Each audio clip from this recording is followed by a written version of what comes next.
নতুন গ্যাজেট প্রকাশ, নবম pay scale বাস্তবায়ন ঘোষণা 14 আগস্ট 2025।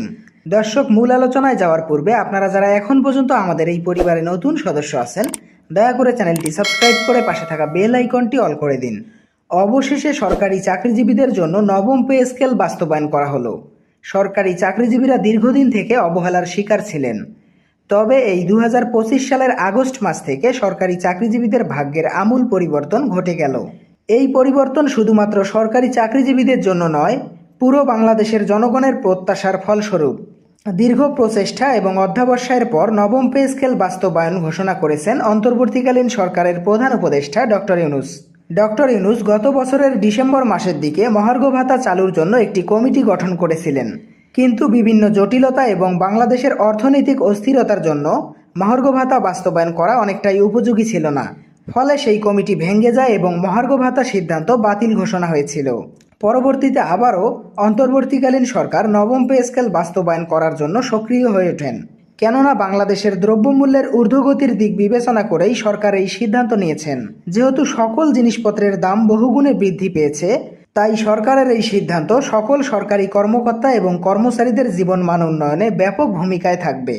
যারা এখন পর্যন্ত আমাদের চ্যানেলটি সাবস্ক্রাইব করেননি, দয়া করে সাবস্ক্রাইব করে পাশে থাকা বেল আইকনটি অল করে দিয়ে ভিডিওটি কন্টিনিউ করুন। সরকারি এক ঊর্ধ্বতন কর্মকর্তা থেকে জানা গেছে, আগামী বৃহস্পতিবার একটি নতুন বৈঠক করা হবে। এই বৈঠকের মাধ্যমে সকল বিষয়বস্তু তুলে ধরবেন জাকির আহমেদ খান।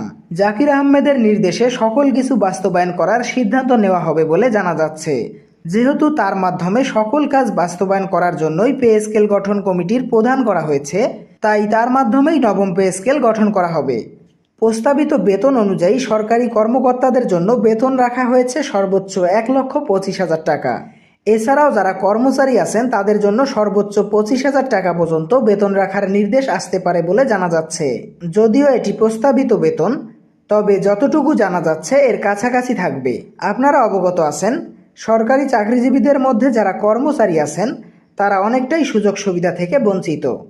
তাদের বেতন সীমিত আকারে দেওয়া হয়, যা বেসিক ন্যূনতম 8,250 টাকা। এই বেতন তাদের জীবনমান উন্নয়নে তেমন একটা সহায়ক নয় বলে জানিয়েছেন 11 থেকে 20তম গ্রেডের কর্মচারীরা।